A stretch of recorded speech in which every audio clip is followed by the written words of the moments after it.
This episode is brought to you by JT Clothiers.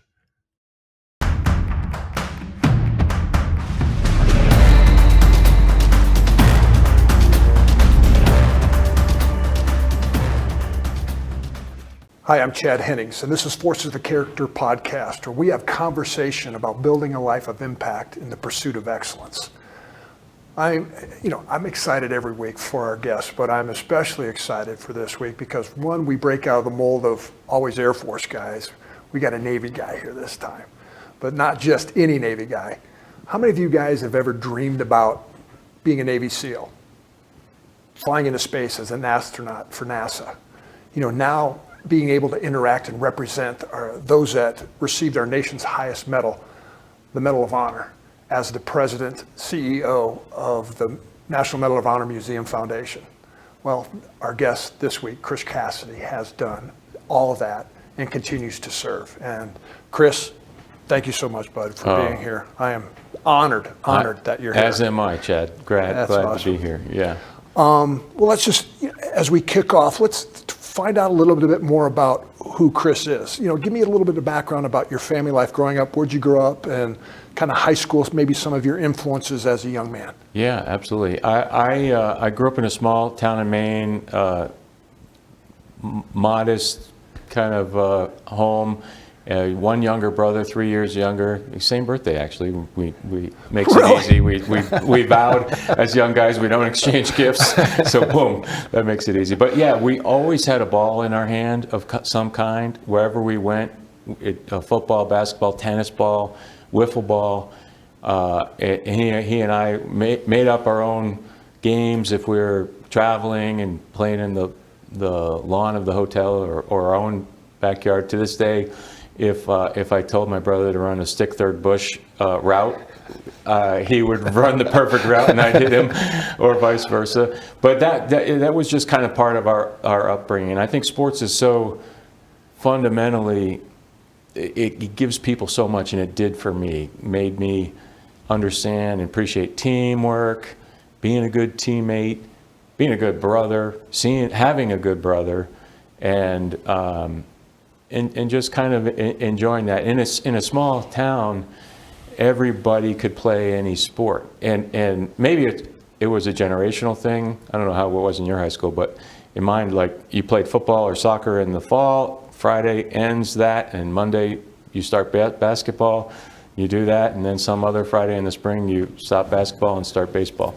Yeah. And that was my life. And in the summer times that we lived, York, Maine is a coastal town, and all the vacationers would descend upon our town. So there's a ton of jobs, and that's another thing that was fundamental for me. Is I had summer jobs since I was like 11. And that instilled a lot of discipline in me. And I remember realizing that showing up with a good attitude and just putting out a good effort, you are 90% ahead of like anybody else. And I kept getting more responsibility in whatever job I was. And not because I was this amazing worker, just I was there and I did my job, and my parents, I think, instilled that. So anyways, I'm kind of rambling, but normal youth with awesome. All football and work. I mean, sports and work. I could relate to that in regards to, I grew up on a farm in Iowa, and that I was, driving tractors at 11 years old, to your point. And I think that's where a lot of kids today, parents don't give their kids that responsibility, that they can handle that responsibility to mow the grass or do whatever it is, but to actually work and get a job and not wait till you're 16, 17, 18 years old. Yeah, and I remember probably the biggest lesson I had as a young worker in the summer was there was a corn farmer down like 2 miles from my house, and that was one of my first jobs was picking corn. And as a farm guy, you dark 100 is when the work starts, and so I'd ride my bike in the dark. And I was the youngest kid, and I kept on getting picked on, and they greased my bike seat, and I didn't like it. And I was telling my parents about it, and my dad or my mom, I don't remember, just said, hey, just keep at it. If you work hard, they'll respect you for your work. And it was like a week and a half, 2 week period where it wasn't very fun, but I got through and earned their respect because I did the job and didn't complain. And I learned a lot from that episode. Wow, we'll get into it later, but I'm sure that carried over to the Naval Academy, to BUD/S, and to going through the astronaut training program. Just, yeah, that's awesome. But early influences. I mean, you mentioned your parents, your younger brother. Did you have any coaches or any employers that you look back on and say, this guy made an impact on me, or this female made an impact on me? In the high school time frame, or that youth time frame? My parents bought a restaurant and restored it when I was really little, like in fourth grade, third grade, something like that. And watching how hard they had to work to make the restaurant successful, and ultimately it wasn't. And I didn't process it. I think at fifth grade I was when it went under, and I quite didn't process how catastrophic that could be to my dad and my mom, and feel like they're letting down us, and we didn't know any better. And that to me was a testament to them, that they didn't let any of that show to my brother and I, even though we were probably scraping by for chow for some of those years until they got their feet back under them.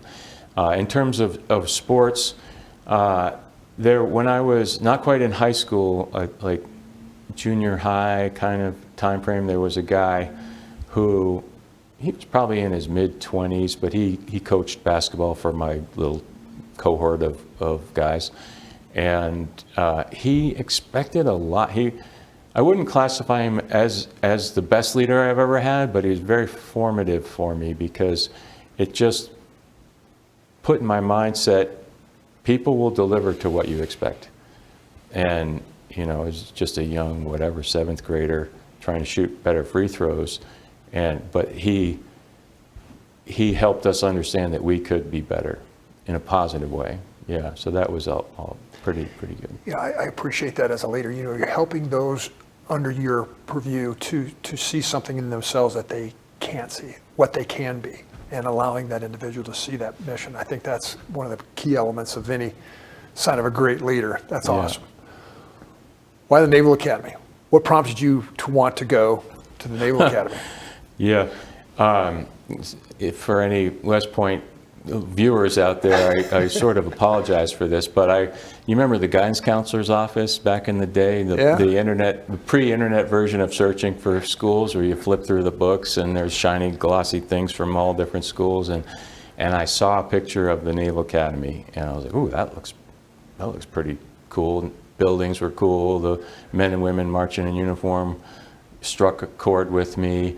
I saw the West Point page in their uniforms, and I thought they were ugly. I thought they looked like the monkeys on Wizard of Oz with their cape things, It sounds so silly. Love it, yeah. It sounds so silly, but I initially was more drawn towards the Naval Academy. Plus, I liked that it was in a coastal town.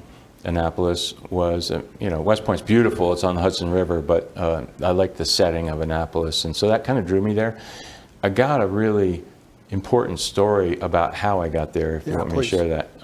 Because I share it off pretty much every time I speak, because it's so important to me. So as you know, and I know now, but didn't know as a 17-year-old, because that thing in the guidance counselor's office says you have to apply to the congressman's office to go there. So I did that like a good little trooper and went to the interview. Interview went fine, and the person, who I later found out was a new staffer, she said, oh, good job. We'll take care of it from here. We'll send everything in for you. So, and I even asked, like, that's it? You don't need anything else? No, we got you. Good job. So that's fall of my senior year. Fast forward to the spring of my senior year, finding out from other schools if I'm in or not, but nothing from Navy. So I finally can't take it anymore. I call the admissions office. Very friendly person answers, and I explain my situation. Yeah, I can help you out. Tell me your name. I tell her my name. I hear files rummaging through. Can you spell your name? I spell it. More files. What's your social security number? More files. I'm sorry, we don't have anything on you. So I missed the key piece of information that you have to apply to the school and the congressman's office as like two parallel things. So here it is now, like spring break of senior year, and I hadn't applied to where I really wanted to go. But this is where, life is just interesting. And bear with my story because it's got a point. My good friend and I had planned to go with his father to Washington, D.C. His dad had business in D.C. from Maine. It's like 8-hour drive. And we had planned to go the next week, which was our spring vacation, and we were just going to do sightseeing stuff and whatever while his dad worked. And we did that, except I took an afternoon, went over to Annapolis, like 30 minutes away, and went into the admissions office. And the same lady recognized my story. I recognized her voice, and she said, "Oh, you're in luck. Captain Malillo is a Marine Corps captain. He's in his office right now. Third door on the right, down there. He's the New England region person. He'll help you out if he can. Go on, he's in there." So I walked down the hall, turned the corner. I had never met an active duty military person, but he's like the poster child Marine, like guns coming out of his arms, perfect uniform, shoes immaculate, haircut, everything. And I was intimidated and like, oh boy, okay, well, here goes. I got to tell him my story. I tell him my story and he nods and goes, okay. Total time in his office, 5-6 minutes at the most. And he said, I'll see what I can do and get back to you. Go back to my hometown the whole time thinking, well, at least I can sleep soundly, but I'm not going to the Naval Academy. I've got to come up with plan B, obviously. The next day or the next Monday or Tuesday in school, the phone rings and it's him. "Hey, Cassidy, Captain Malillo from Naval Academy. I got good news. I can get you into the prep school, but I need an answer right now on the phone." And I didn't know anything about the prep school, where it was, what it meant, and do you get to the academy after it? I didn't know any of that, but I just kind of felt like, okay, here's the time, here's what it's all about. What side of this door do you want to be on when it closes? And I said, "Yes, sir. Thank you. I'm in." And the reason I tell that story, and it's so important to me, is because if it wasn't the gift of an opportunity from that guy, Captain Malillo, a guy I didn't know. I was just a knucklehead 17-year-old that didn't do the process right, and 4,000 other applicants did the process right. But if it wasn't for the gift of an opportunity from him, you and I wouldn't be talking here today probably. Yeah. Because of him, I went to the prep school, which, as you know, if you maintain grades, you automatically go to the academy, all the academies. At the Naval Academy, I met my first Navy SEAL person, which inspired me to see if I could do that. Once I was in the SEAL teams is when I met Bill Shepard, who was the first Navy SEAL to become an astronaut, and he mentored me, guided me, encouraged me to apply, and then I got selected and had an awesome career at NASA, and now here, and it's all circles back to one person believing in somebody and giving them an opportunity. It's all about relationships, man. Yeah. That is awesome. Great story. I had a comparable story with a high school coach that believed in me, that did something above and beyond the call to help me get into the Air Force Academy. That's great. And off it went. And off if he it hadn't went. done that, who knows where Who knows you what would the be, trajectory Iowa was. State or whatever. No disrespect to those places, Yeah. but life would be different. Amen to that. Yeah. You find yourself at the Naval Academy. Experiences stand out, influences in there, your commanding officers, your other cadets. I mean, kind of how your academy experience go? I mentioned this story a second ago about going to the prep school, but I didn't realize how awesome that was, because when I showed up as a plebe at Navy, I had 250 friends already, and I already knew basic military stuff, ranks and all the things you got to memorize that are so hard that seem like they're overwhelming when you're running around as a dually or a plebe. So there was this level of calmness that I had from that 1 year of experience. Did you guys get paid? You got paid too, right? Yeah, we got paid. Yeah, like an E4. Paid as the E3, I think, and with no expenses other than food on the weekends and a little beer or whatever. But that was amazing. And then once you're commissioned, you get like an extra year of service on your little pay chart all the time, which helped a couple $100 a month. So anyways, it was the best thing ever to have gone to NAPS. And I matured tremendously from 18 to 19 years old. So initially, to your question, plebe year wasn't a total stressor for me. It's inconvenient. People are yelling at you, but I had gone through all that before.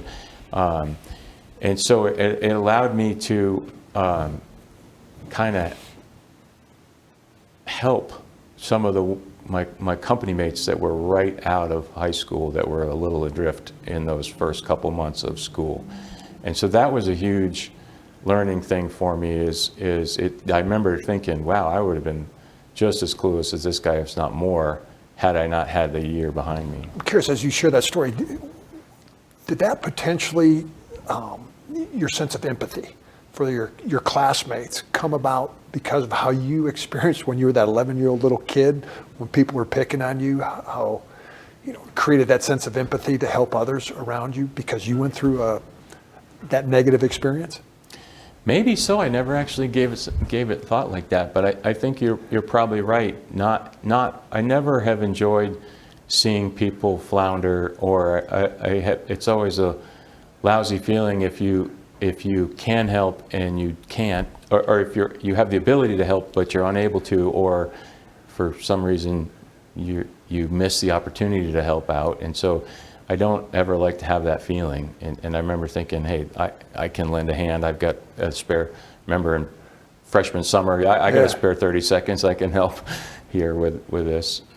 So you always had that sense of, I guess, servant leadership piece to that. Now you had mentioned an individual a Navy SEAL who you met while at the Naval Academy. What inspired, was he the predominant reason why you chose to go that route? Well, I'm sure it's the same at Air Force, but every community that you can service select has representatives on the staff there, whether they're teachers or in some other component, leadership halls, or similar thing at Air Force. Yeah, sure. And so this guy, Lieutenant Matt Hickey, was the SEAL that was assigned to the Naval Academy at that time. I think there was a Navy chief, a SEAL chief, to do an E7, who was assigned, Chief Black, if I recall. And they were the two Navy SEALs that were there. I had never heard about Navy SEALs before. Like in my small town, military wasn't around us. I didn't know about it. It wasn't like I wasn't an avid military reader. Well, and for our fellow listeners too, that this is pre 9/11, so we weren't in this huge war on terror at this point. So this is like 1988. And so long pre-Gulf War, pre-Gulf War, pre-internet, right? Yeah. So I mean, if you're going to learn about something, you had to go to the library, get a book, or happen to catch a documentary or something on TV. But so I didn't really have any clue about Navy SEALs, and I saw the SEAL pin is larger than other surface warfare pins in the Navy. And I saw it, I was like, what the heck is that thing? And I asked my buddy, what is that thing? Oh, that's a Navy SEAL. And I learned a little bit more about it, and just kind of, it piqued my interest, like, I wonder if I could do that. You start reading about it and you hear the lore of how hard it is, and it is hard. But it just made me think, could I do that? I started showing up to the, not every day, but a couple of times a week. They had early morning PT for those wanted to do PT with Lieutenant Hickey. So what class were you in? I mean, is it 4 degree, 3 degree, 2 degree? When you found that interest? It might have started the end of my freshman year, but definitely my sophomore year. We call those youngsters. Okay.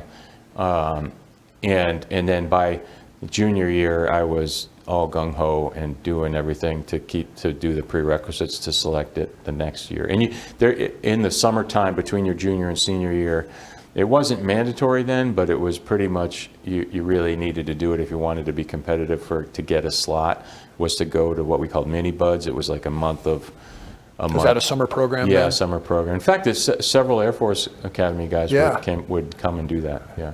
I know a couple You of the probably guys. know a couple of them. Yeah, a few of them. Yeah. You're doing that. I've known several of the guys that would, wrestlers for the Naval Academy, football players, Stephen Holly, Clint Bruce, Jamie Cummings, some of the Navy SEAL guys, they were either wrestlers or football players. Again, your inspiration, just being a guy from, the student body, why, was that, knowing you weren't going to take that route, did that impact your academics? How'd that impact your other relationships within the academy? So I played, as I mentioned, football, basketball, and baseball in high school. Baseball was just something I did to have the thing to do in the spring. My passions were football and basketball, and I was a pretty good quarterback. I thought so anyways, in my small town in Maine. And then I got to prep school, and Navy, of course, runs the wishbone, and I can't run fast. Can't jump high, can't run fast at that, but I could throw a ball, but I couldn't run the wishbone, and I just got crushed. Naps football I did it for a couple months, and then I switched over to basketball. And so I played basketball all through Naps. When I got to the Naval Academy, I was impressed by the crew team.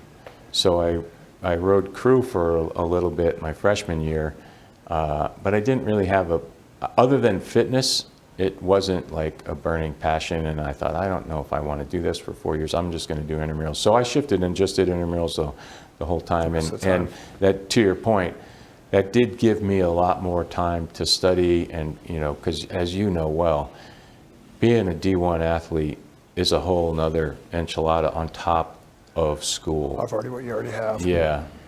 So you graduate from the Naval Academy. Did you go right into BUD/S right away? Yeah. How many students, cadets, did they take Yep. to go for that class? I mean, how many did they pull? I mean, how competitive is it? Right. There's coming out of the graduating. Probably same at Air Force, but at Navy it's about 1,000 people per class graduating, and they had 16 SEAL slots. You had to, as I mentioned, do certain prerequisites in the preceding year, so it wasn't like when we got to service selection day, it wasn't open to 1,000 people. We kind of knew who it was, and we sort of predicted where the 16th billet would go out in the class, somewhere in the middle of the class. I was 150 in the class, so I felt pretty good that I would get a billet, and I did. So yeah. Very good. Yeah. Well, I think this would be a great chance for us to take a quick break before we talk about your BUD/S experience. So We'll be right back after this. For over 50 years, JT Clothiers has been a respected family-owned clothing store for men and ladies in Denton, Texas. Whether you're looking for the perfect suit, an elegant top, or unique accessories, JT's offers a personalized shopping experience. The staff not only remembers your name, but also takes the time to understand your style, ensuring you always walk out with something you love. JT Clothiers carries world-class brands from around the globe, bringing you the best in fashion from far and wide. Whether you're shopping for work, play, or something in between, they got you covered. Conveniently located on the corner of Oak and Elm in historic downtown Denton, JT Clothiers is a must-visit destination. Stop by, support local, and let them know you came from Forces of Character podcast to receive 10% off your first purchase. Head over to JT Clothiers today, where timeless style meets personalized service. What an experience thus far from small town Maine, going to Naps at the Naval Academy. Now you find yourself out on the West Coast going through BUD/S. Just highlight, give me how difficult was that, going through that, and kind of what did you have to do to both prepare physically as well as mentally and spiritually, emotionally, the whole nine yards? Yeah, the huge component is mental. I mean, I'm sure you've heard people say that in your own life too, but the physical part, I had done the mini BUD/S the previous summer. I knew my body could do it. I felt like I was in pretty darn good shape, kind of like an NFL guy getting ready for combine. Yeah. You've got a goal, you're working hard, you feel like you're peak performing. And, but I remember, so Coronado Island is on the other side of San Diego Bay from San Diego. It's a big giant Coronado bridge that goes really high for the ships to go under it. And I remember cresting that bridge and looking down, and you could see the base in Coronado, and had these butterflies in my stomach, like, oh my God, we're here. I felt like I was going to Plebe Summer all over again, and we're here, and this is it. And then you show up. There were 120 people on my day one, week one of my class, 192, BUD/S class 192, and it's human nature to kind of go, oh, that guy's going to make it. I think I can hang with that person. We'll see. Kind of everybody sizes yeah, everybody sizing. up. It's just, you can't, human nature, it just happens, right? And I was probably guilty of it. And, but you're wrong. You just are wrong. You can't tell what's in somebody's heart. You can't tell what's in somebody's mind. And that's what gets through people through SEAL training is the heart and the mind. And the physical stuff is all trainable. They don't expect you to do on day one what they expect you to do on graduation day. It's a ramp up, you know. So if they told you right now, hey, you got to do this many pull-ups, this many push-ups, you go, oh, that's not so bad. But it's a quick ramp up, and the instructors know how to push you and get the most out of you. It's broken down into 3 phases. First phase is mostly physical fitness. Second phase is mostly diving. And third phase is all about land warfare. And in the first phase, towards the end of it, of those 2 months, that's all 6 months, 2 months, 2 months, 2 months. The end of that first 2-month chunk is Hell Week. And that starts on Sunday, ends on Friday, and that's a whole thing.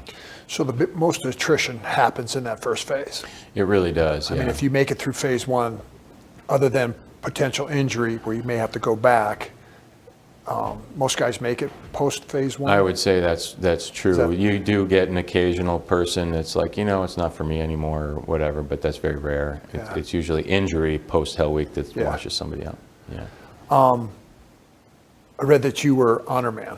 What you about that? Again, I think that goes back to your empathy, your sense of motivating those around you to be their best self. Yeah, you know, of all the things I've been very fortunate to do in life, honor man is the thing I'm most proud of because it's Well, explain to what, I guess, yeah. what So that is. those 120 people went through SEAL training. By the time we graduated, there were 17 of us.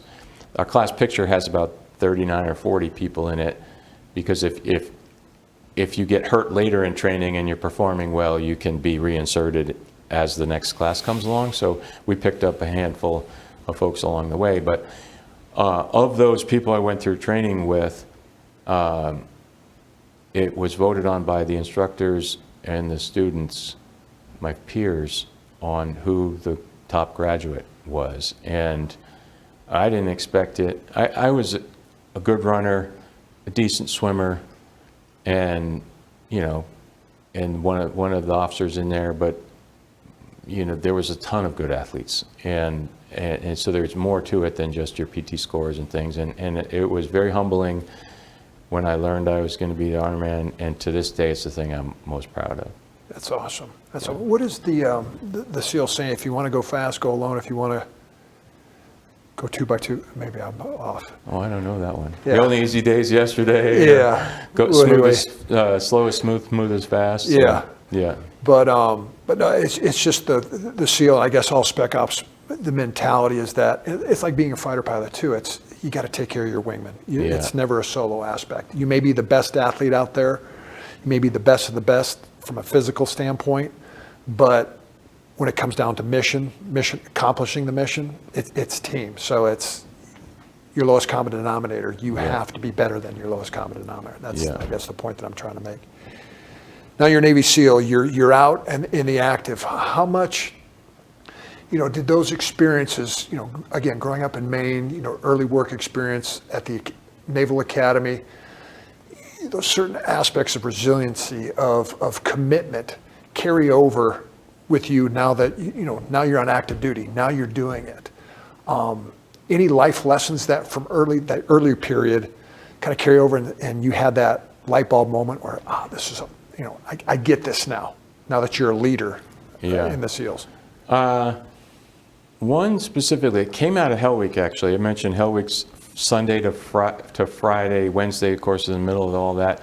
You eat in the dining hall every meal because you got to have a ton of calories. But Wednesday, the instructors know it's a mentally big hurdle to get over once you crest that midpoint, and so they don't let you eat in the dining hall Wednesday night.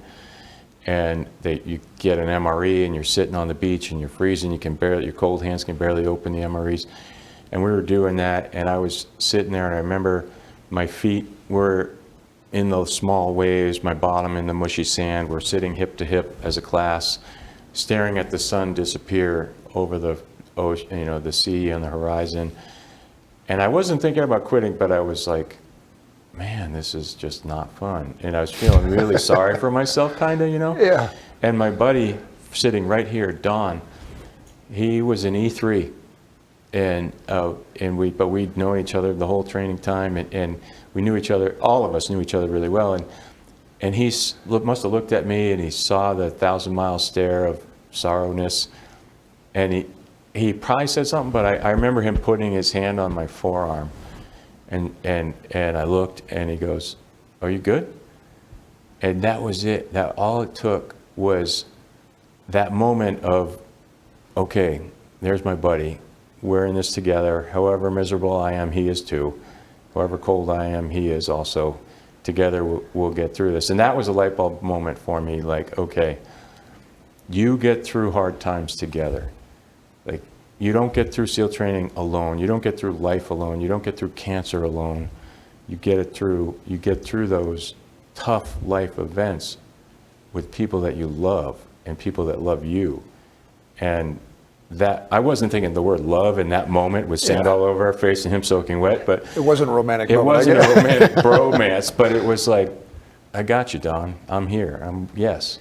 Yeah, that just reminds me of the importance, the power of touch, human touch, and the power of just looking somebody in the eye. And saying, how you doing? You got this? Yeah.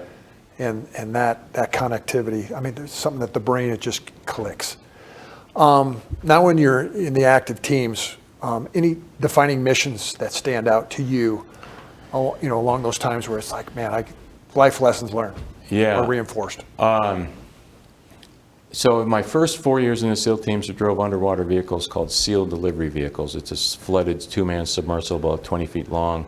Super cool mission. My favorite mission was driving those, because once you submerge, it was just you and your buddy figuring stuff out. And launching from a full-size submarine some unknown number of miles off the coast of some place and driving that thing into an enemy harbor, never surfacing, doing your mission there, driving back out, rendezvousing with the submarine 8 hours later, never surfacing. I just thought that was the coolest thing ever. And little did I know how very similar it would be to my future life as a spacewalker.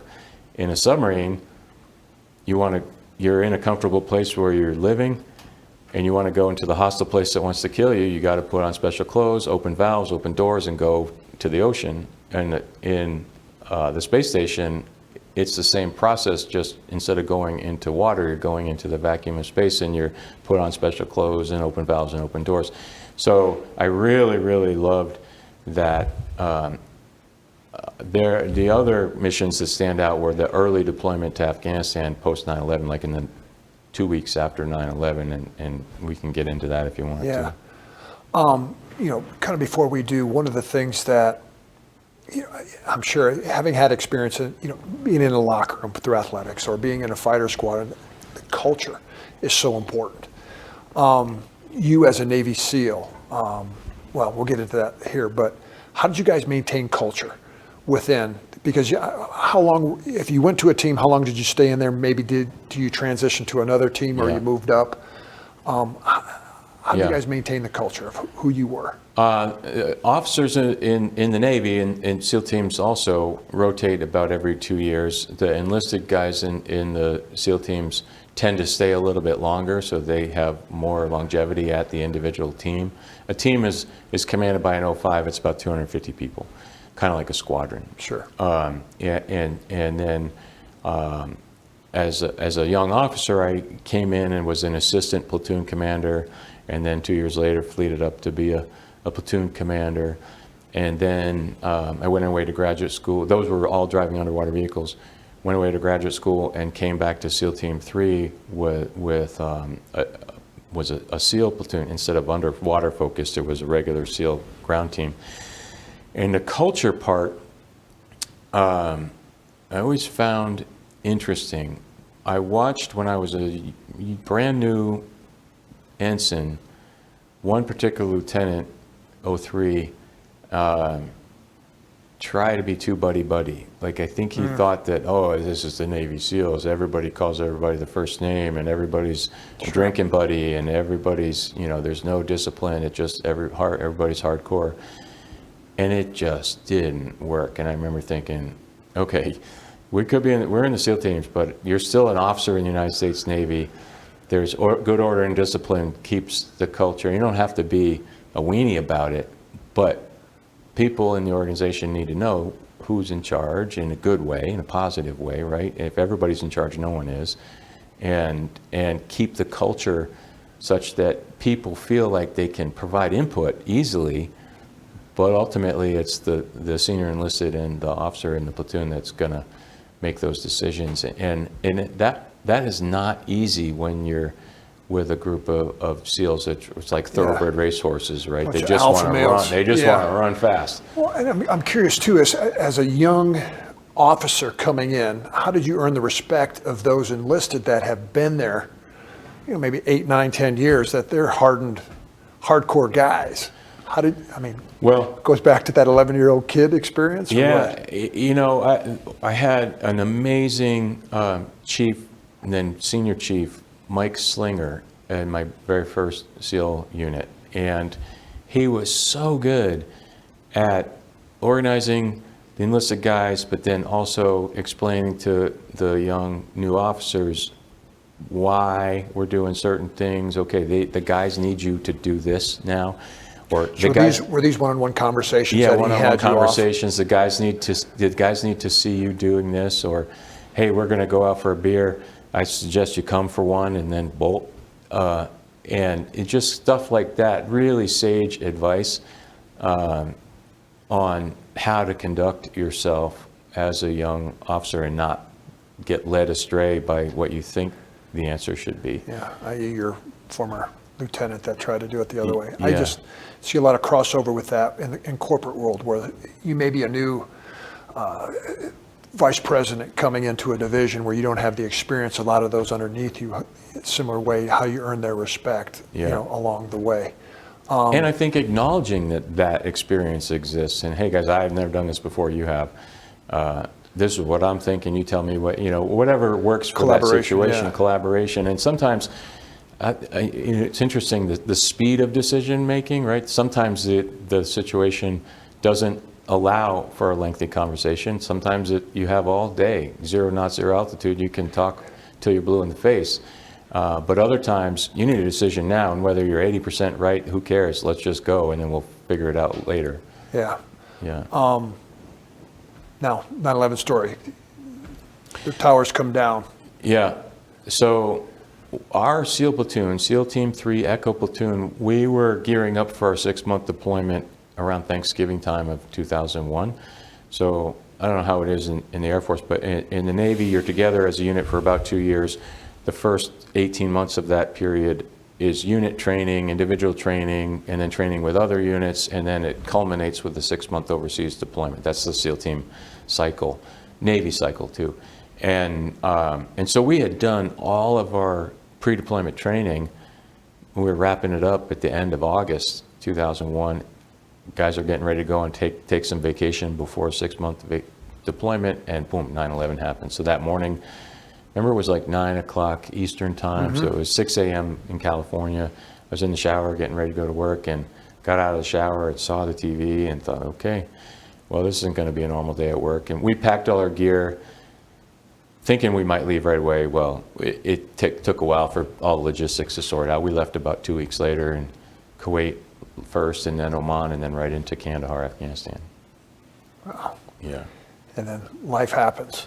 Life happens, and then a fast-paced, dynamic set of missions. And it was really interesting at that point. I don't know how deep you want to go into this part, but I deployed later again to Afghanistan, to the same place in 2003, so 2 years later. And the first time in 2001, there was no big infrastructure. There was nothing. It was just like we were living in whatever structure was there at the air base at Kandahar, and the toilet was a trench in the ground, and the food was MREs, and the wire to keep us safe wasn't very far away, so who knows where the bad guys were. But we would do mission, get information, brief back ourselves, figure out what the right course of action is for tomorrow or the next night, and go. And then contrast that against 2 years later, when America descended. America descended. Halliburton there was a did their PX thing. tent. Yeah. There was a chow hall that had, surf and turf on every other And it was just a different experience. And to do a mission, you had to brief many layers of chain of command, which I'm not saying that's bad. It was just different. Those checks and balances are there for good reason, but it was a different experience 2 years later. Yeah. So, defining moment. When did you mentioned the individual that was a Navy SEAL. What was his name? That went on to be an astronaut. Bill Shepard. Yeah. Bill Shepard. Explain that relationship. How did he plant seeds along the way? You ought to think about this. You're smart enough. You're good enough. Yeah. It was over a bit of time. I had a young family. We had three kids pretty fast, and I was on an operational cycle for the first 5 years. So I knew we needed a break, and grad school was a good time to do that. And I'm backing up a little bit. And it was right about that time as I was applying to grad school at MIT, I realized that, this other guy, Bill Shepard, had gone to MIT and he was a Navy SEAL. So I called him, and he was an astronaut. And we had a couple conversations then, and he told me that you just need to be a U.S. citizen and have a college degree. And I was like, I got those things. Maybe I can try too. And then I deployed to Afghanistan. I actually applied one time real quickly after the first time I talked to him, and the astronaut application window was opening. It only opens every 4 years. It was like opening the next month. And so I hurried up and put a thing in, and I didn't get called. I didn't get picked, or obviously didn't get selected. And then 4 years later, 2004, I had Afghanistan combat leadership experience. I had completed my master's degree, and I was just more prepared for the application. And that is when his guidance really helped me out. In fact, I sent him my application and said, here, review this. And I don't know if he even read it, but he said, yep, looks good, send it in. So that's how. So you now selected by NASA into the astronaut program. Different culture, I'm sure, from the Navy SEALs, but what were those commonalities or similarities between the two? Because, now you're a high performer in everything that you've ever done. Yeah. And in that culture, if you're not up to what that organization needs, you're going to get exposed pretty quick. So what were some of those things that had to carry over?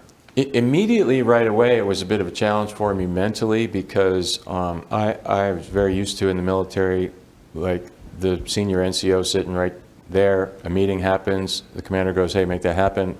He or she leaves, and stuff magically happens out there on the tarmac, or packing gear or whatever.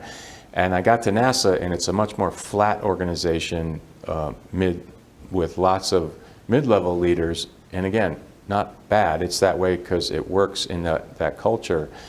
But I was a little struck, like, who's the person that's leaving this meeting and going to build pallets?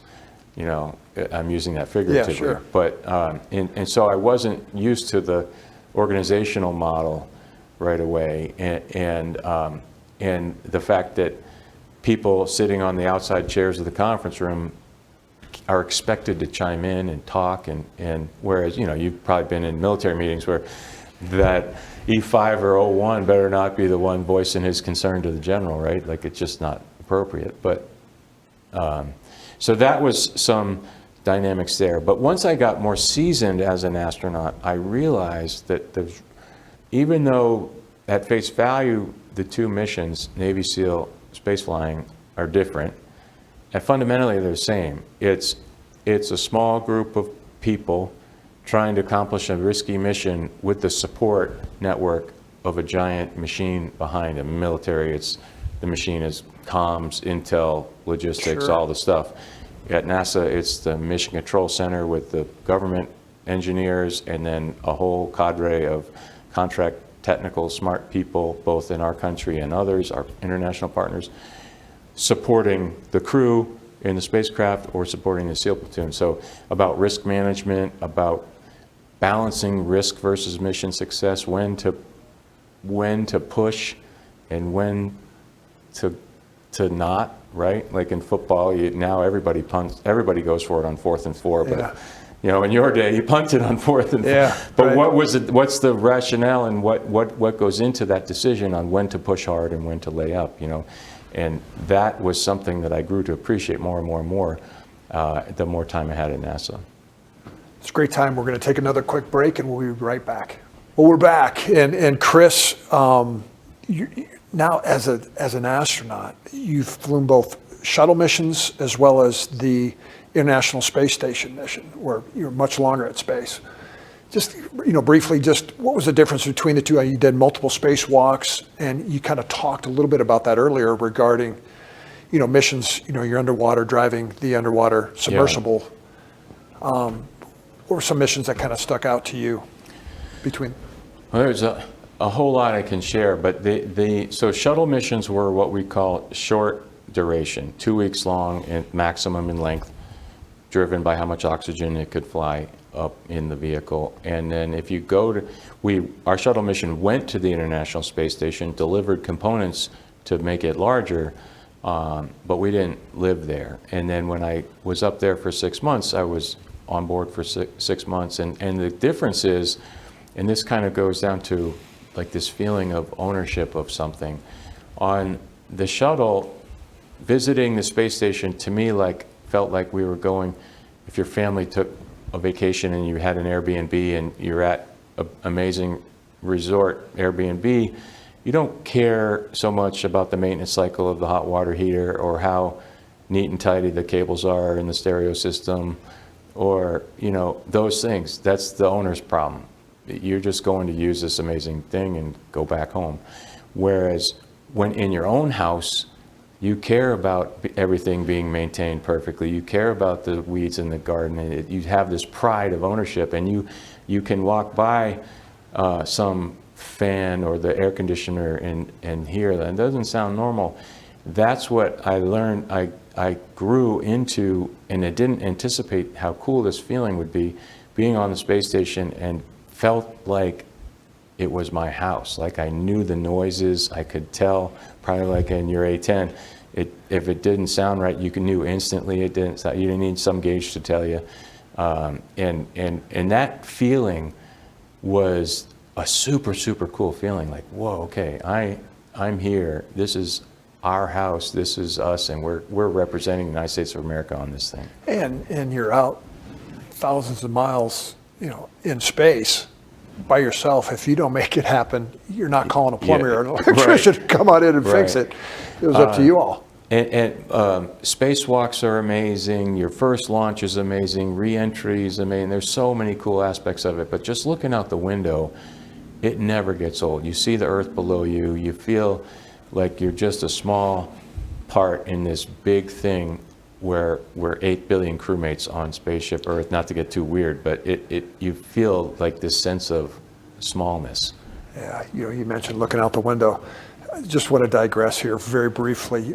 My son and his buddy Chase and Keegan, they do a podcast called Thoughtify, and they talk about different conspiracy theorists. I've always wanted to ask you this. What do you say to those people that claim that the Earth is the flat Earth theory, or that we're not there? You've seen Earth from several thousand miles away. I just tell them, like, look, I looked out the window. It's a big curved ball, and 90 minutes later, I was right over the same exact spot that I was 90 minutes ago. So, how do you do that on a pancake? Yeah. So that's about all hilarious. I got for them. No, it is what it is. Yeah. Mic drop, walk away. Yeah. But your experience in the International Space Station, you talk about maintaining culture, family, unity. You mentioned it as your house, but in this house, you had some distant relatives. I would just describe that as Russians. How did you guys come together, merge, and to be that one unit, that one team? I mean, what did you go through to nurture that type of relationship? Well, like when you and I were talking before the show started, it's relationships. It all boils down to relationships. And the nice thing about the International Space Station and the astronauts and cosmonauts that make up the program that fly in space representing it is we all spend time in each other's area. The Japanese, the Canadians, and the Europeans moved to Houston with their families and train there. So we know them very well. Their kids are going to the same schools our kids are. The cosmonauts, we spend about a month in Russia. It's just outside of Moscow. the base of Star City, and then they come to Houston for like a month, and so in that cadence is back and forth like that when you're training for a mission. So you really get to know them well. You know their families, you know their kids, you have drank vodka with them, you've gone shopping with them, you've watched a movie in Russian with them, asking, hey, what'd they say? You know, just all those things that form friendships such that you trust each other. And I never felt weird with my crewmates. Now, in the mission in 2020, there was an instance in particular, and a couple small ones, where you could kind of tell that, because that was, you know, if you remember 2020, it was COVID, civil unrest, the beginnings of the Russia-U.S. tensions, and you could kind of tell that sometimes one set of instructions would be sent from Moscow to the cosmonauts, and a different, not so coordinated set of instructions would be sent to me. I was the only American up there and 2 cosmonauts. So we would just look at each other and go, hey, this is what they told me, this is what I think the commander's intent is, let's clarify that, and together we worked through it. But you know, it is hard, and not just with the Russians, the Japanese, I've flown with Japanese astronauts, Canadian astronauts, and several countries in Europe, and the Japanese in particular are struggle culture, and I generalize this, but it's my experience, struggle to tell you, particularly the commander, no, that's not what I recommend. We shouldn't do that. You know, and in an operational environment, you need the operator of the robotic arm or your spacewalk partner to say, no, I'm looking at it right here. That's not what I think we should do. And there's some cultural challenges with that, particularly with authority. And so that was really hard to work through as all crews, and I saw it too. Yeah, I don't know what the magic bullet was. It was just understanding.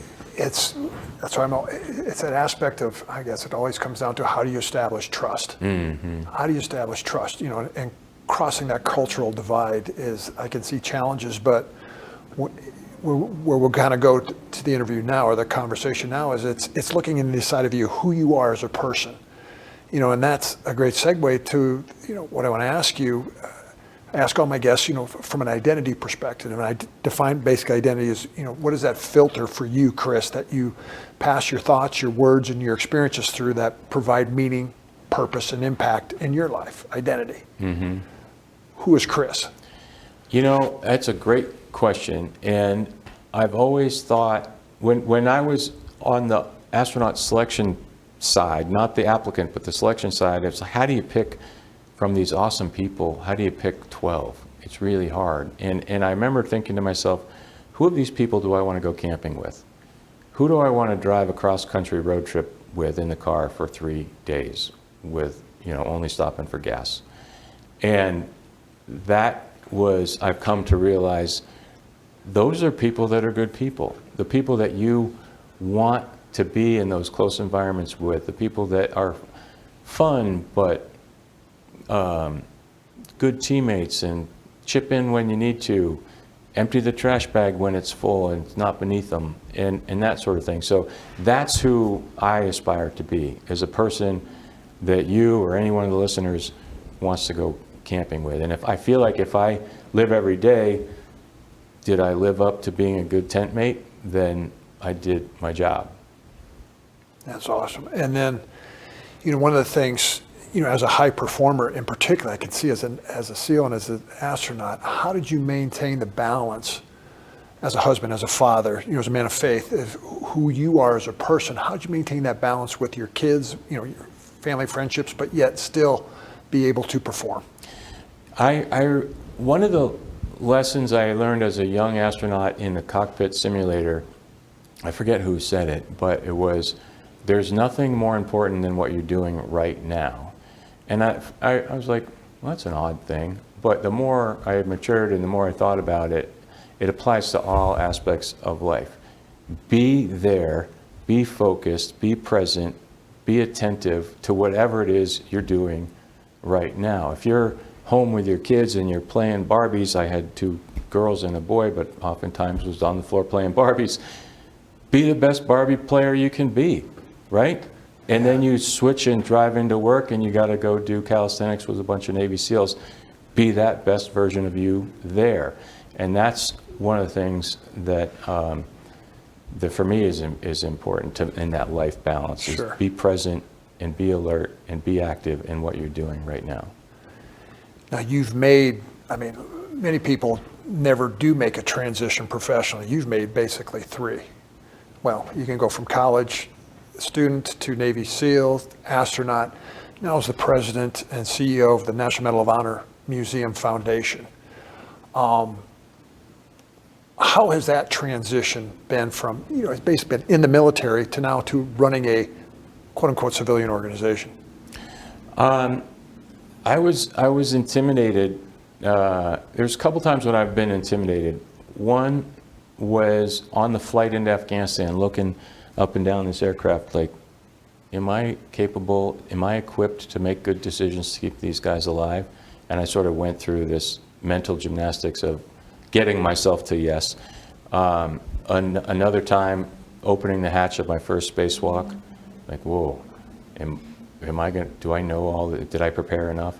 And then the other time was walking into my first board meeting as the president and CEO of a Medal of Honor museum. Totally different, not scary in the sense of a spacewalk scary, but I'm standing there sitting down in a chair and there's Rex Tillerson, former Secretary of State, on the other side of the boardroom just looking at me like, okay, you're this, and I was intimidated. But I realized that all of steps in life get you ready for where you are, and you wouldn't be in those spots if somebody didn't believe in you, and so you should probably believe in yourself too.